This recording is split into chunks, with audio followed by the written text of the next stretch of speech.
Hello, my name is Katherine Raynor, and my major is elementary education. I'm here to play softball, and I'm also here to read you guys the story of Johnny Appleseed. Many years ago, when America was a new country, there lived a brave and gentle man named John Chapman. John loved the outdoors. He would walk for miles in the woods, among the trees and the flowers, happy and alone with his thoughts.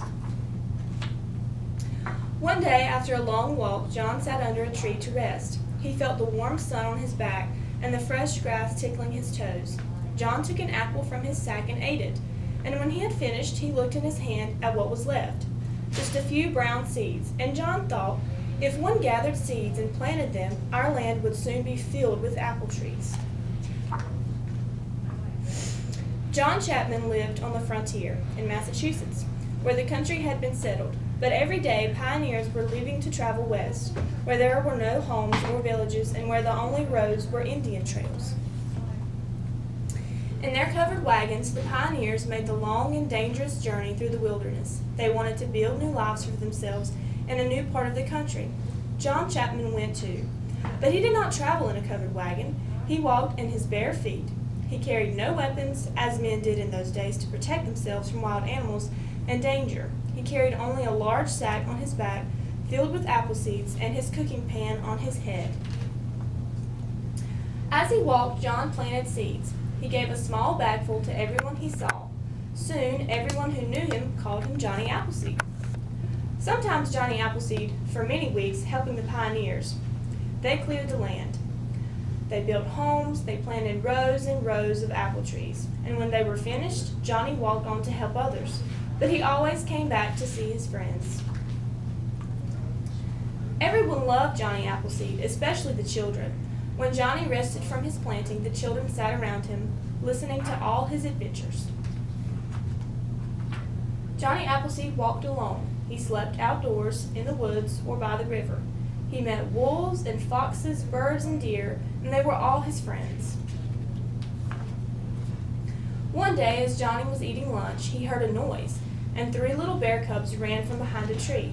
When the mother bear came and saw them playing together, she sat and watched. She knew Johnny Appleseed would not harm her young. Johnny met many Indians on the way. He was kind to them and gave them seeds and herbs, which they used as medicine. Although the Indians were not friendly to any white men who chased them from their homes, Johnny was their friend. Johnny did not like people to fight. He tried to make peace between the settlers and the Indians, for he believed that all men should live together as brothers. On and on Johnny walked, planting as he went. When he needed more seeds, he collected sackfuls from the cider mills.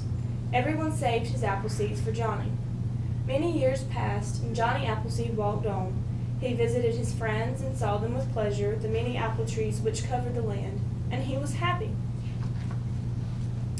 But then, one year, there was a long, cold winter. When spring should have come, snow was still on the ground, and frost was on the trees. Johnny could not sleep or eat, and he was afraid his trees would die. As he was walking among the trees one day, Johnny Appleseed fell to the ground. He was very ill. After some hours, an Indian mother and her son passed and saw Johnny lying in the cold. Quickly the boy ran for help. Johnny was carried to their village not too far away. For many days he lay ill with fever. The Indians gave him medicine and nursed him. And one day Johnny Appleseed opened his eyes. He smiled at his Indian friends. He knew they had saved his life. He saw that the sun was warm and the frost had left the trees.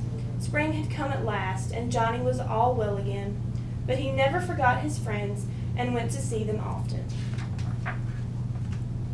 Johnny Appleseed, the gentle pioneer, lived for many years planting apple trees wherever he went.